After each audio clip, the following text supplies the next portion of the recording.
Spencer arrive derrière elle et pose ses deux mains de chaque côté du mur derrière la tête de Jessie. Il commence alors par lui dire « Je sais que tu ressens la même connexion que moi. Pourquoi ne me laisses-tu pas sortir avec toi ?» Salut les amis, c'est Kensho et bienvenue dans cette nouvelle vidéo Thread Horror. Je sais, il n'y a pas eu de vidéo la semaine dernière, mais c'était pour une très bonne raison. J'étais en train de passer ma soutenance de mémoire et ça s'est très bien passé. Donc voilà, j'ai passé mes examens, j'ai fini ma soutenance de mémoire et je suis enfin de retour sur YouTube. En tout cas, merci à tous pour votre super soutien et à tous les commentaires que je peux lire sur YouTube, Instagram et même sur Discord. Allez, on ne perd pas plus de temps que cela et c'est parti pour l'épisode 24 de la série Un jour, un thread.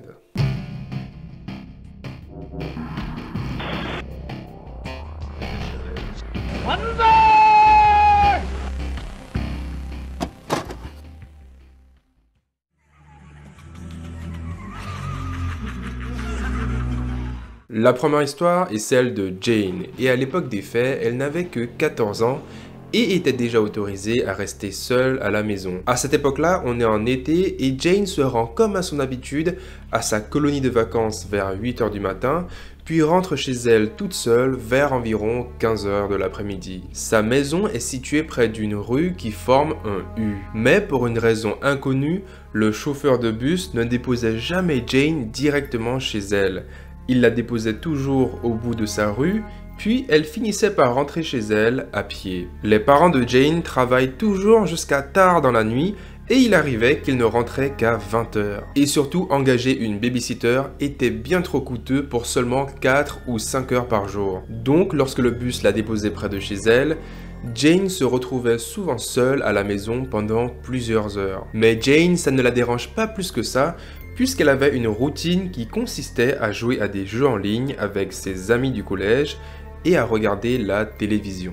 De temps en temps, le chat de son voisin venait dans son jardin, et Jane n'hésitait jamais à le nourrir et à le caresser en même temps. Le seul ordinateur de la maison se situait dans la salle de travail de son père. Celle-ci avait une fenêtre donnant sur la terrasse, et une autre donnant sur le côté de la maison. Ils ont aussi de grandes baies vitrées dans le salon, la salle à manger et la cuisine de la maison. Et comme la maison est située sur une colline, ils pouvaient donc avoir un bon angle de vue sur le jardin. Ainsi, la plupart du temps, lorsque Jane rentrait chez elle, elle avait pris pour habitude de jeter son sac à dos à terre afin de se rendre directement dans la salle de travail de son père. Et de ce fait, il était très facile d'apercevoir Jane marcher depuis la porte de la maison et s'installer dans la salle de travail de son père depuis l'extérieur. Et vous allez voir que ce détail-là n'est pas là juste par hasard et qu'il aura son importance dans la suite de l'histoire. Un jour, alors qu'elle descend de son bus,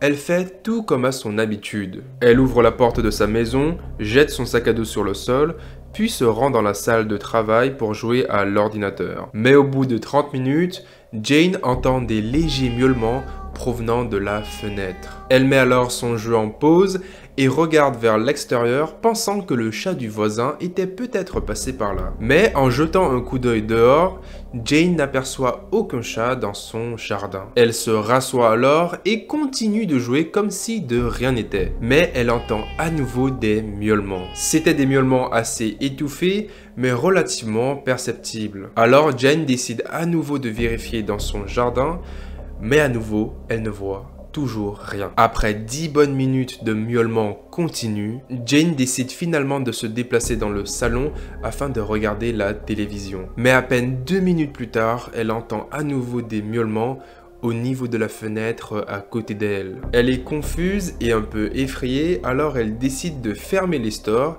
et continue à regarder la télévision comme si de rien n'était. Les miaulements, quant à eux, se faisaient toujours entendre. Puis tout d'un coup, elle entend un miaulement si fort qu'elle décide de quitter le salon en courant afin de s'enfermer dans sa chambre. Elle baisse les stores, puis s'assied sur son lit tout en essayant de lire un livre. Mais tout d'un coup, Jane entend un miaulement provenant de la fenêtre de sa chambre juste derrière sa tête. Effrayée, Jane se saisit alors de son téléphone et appelle son père. Elle lui dit que le chat du voisin était peut-être blessé, mais qu'elle était dans l'impossibilité de le voir pour en être sûre. Son père lui dit alors qu'il demanderait aux voisins et qu'il la rappellerait plus tard. 10 minutes plus tard, son père la rappelle et lui dit qu'il rentre du travail. Rien de vraiment alarmant dans sa voix, il explique à Jane qu'il a été libéré de son travail un peu plus tôt et qu'il en a donc profité pour rentrer. Entre-temps, Jane réalise que les miaulements de chat avaient cessé. Toujours au téléphone avec son père, Jane lui demande s'il en savait quelque chose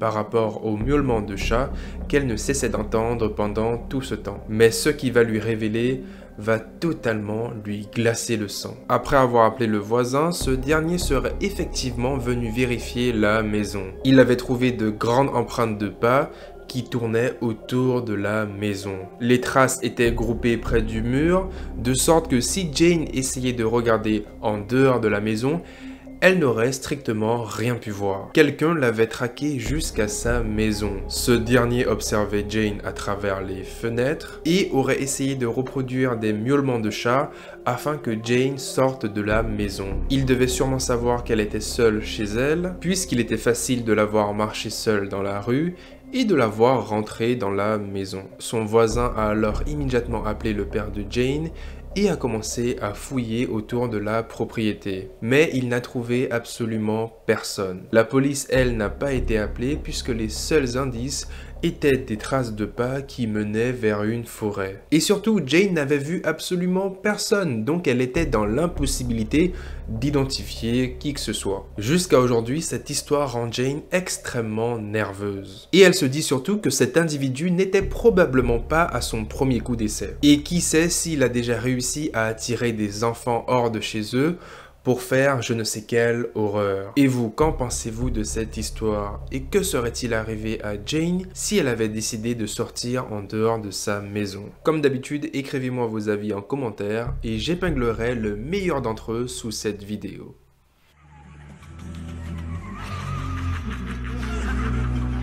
Cette première histoire s'est passée alors que Jessie venait tout juste de rentrer dans sa première année d'université. Comme elle venait d'arriver sur un campus où elle connaissait personne, elle a commencé alors à chercher des gens sympas avec qui traîner pendant les longues pauses entre les cours. Elle s'est alors rapidement retrouvée à passer du temps avec un groupe de filles de son cours de mathématiques. Avec le temps, ils ont commencé à traîner dans la salle de détente du campus, où ils se sont aussi fait des nouveaux amis. Pour vous donner une idée, le campus était relativement petit et possédait que quelques bâtiments. La salle de détente, elle, était une petite pièce avec quelques tables de billard et quelques sièges. Au fur et à mesure que le semestre avançait, ils ont commencé à développer une sorte de routine qui consistait à déjeuner ou à prendre un café tous ensemble au moins une fois par semaine. Ce groupe d'amis est rapidement passé de 5 personnes à plus d'une vingtaine.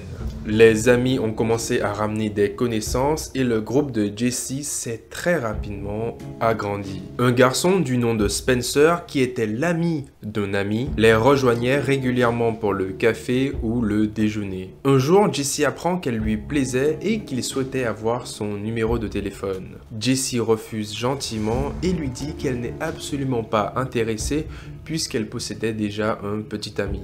Bien sûr, tout cela n'était qu'un mensonge. Elle se dit qu'en lui faisant croire qu'elle possédait déjà un petit ami, cela aurait été suffisant afin de le dissuader. Mais vous allez voir qu'elle est loin de s'imaginer quel type de personnage se cache en réalité sous ce fameux Spencer.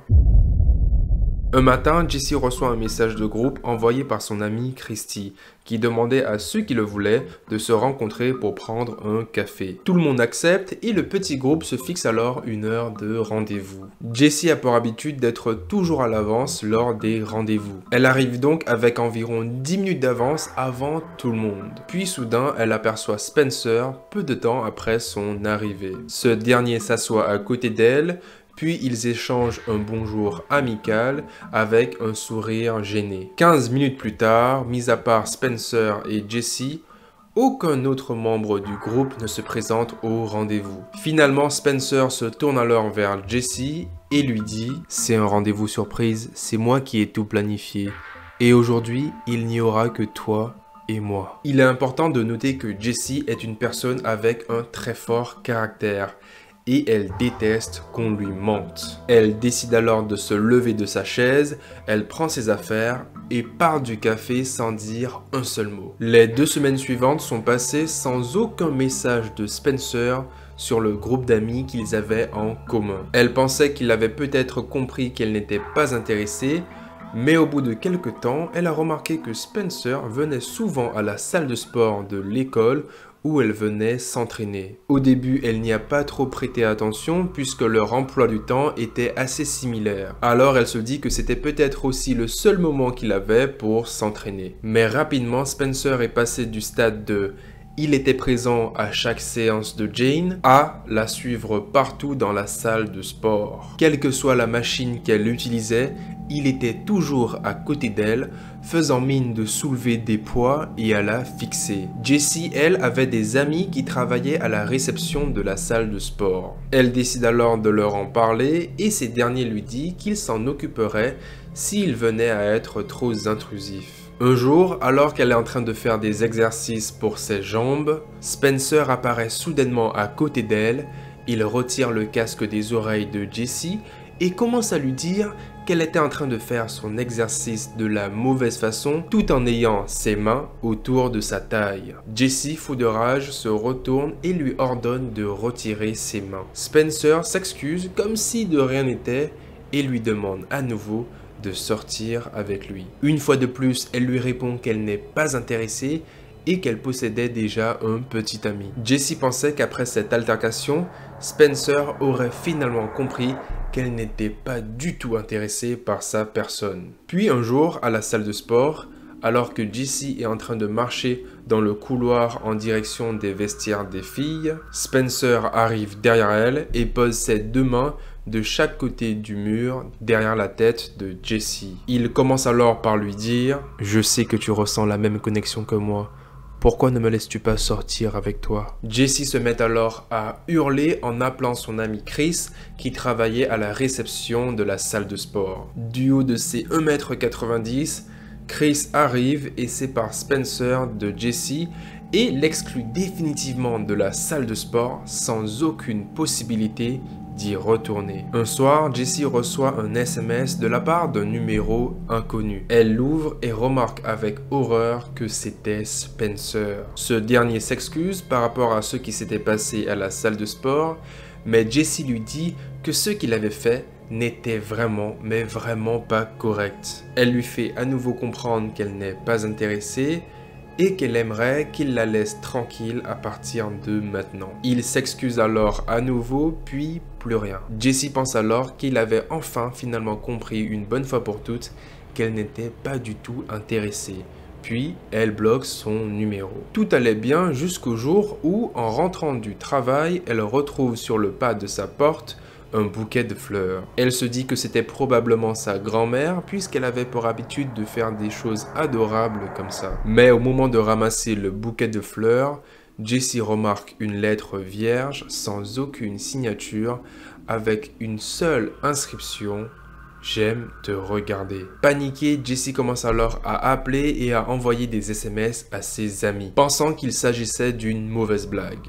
Jessie reçoit alors des réponses lui disant que ce n'était absolument pas une blague de leur part. Jessie commence alors à avoir les poils du corps qui se hérissent. Elle décide de jeter les fleurs à terre et verrouille la porte à double tour. Plus tard dans la nuit, Jessie reçoit un SMS de la part d'un numéro inconnu qui dit « Tu n'as pas aimé les fleurs, je t'ai vu les jeter ». À ce moment-là, elle en a assez, elle décide alors d'appeler directement le numéro inconnu et en entendant la voix au bout du fil, Jessie reconnaît immédiatement la voix de Spencer. Jessie pète alors littéralement un câble et sans même lui laisser dire un seul mot, elle commence à l'insulter de tous les noms. Spencer lui répond alors calmement et lui dit que si elle souhaitait lui parler, elle devait sortir de sa maison pour le faire. Jessie regarde alors par-dessus sa fenêtre et là, debout devant sa maison, se trouve Spencer.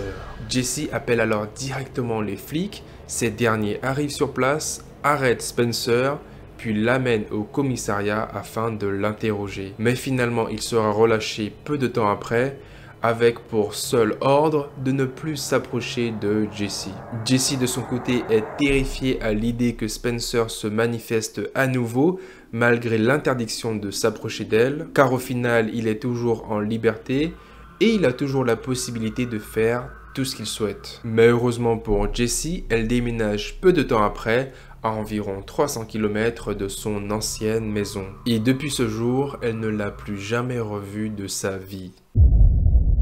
Les amis, j'espère que ces deux histoires vous auront plu. N'hésitez surtout pas à laisser un commentaire sous cette vidéo et je me ferai un plaisir d'y répondre. Merci en tout cas à ceux et celles qui me suivent depuis le début de mon aventure YouTube il y a presque 8 mois de cela. Et bienvenue à ceux qui viennent tout juste de me découvrir. Franchement, ça me fait super chaud au cœur. On est presque 30 000 sur la chaîne.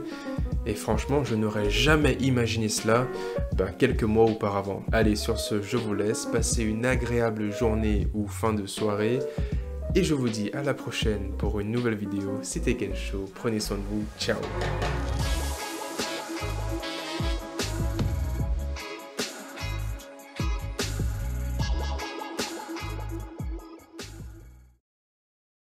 Donc voilà, je suis officiellement de retour avec vous pour vous proposer du nouveau contenu qui va se venir.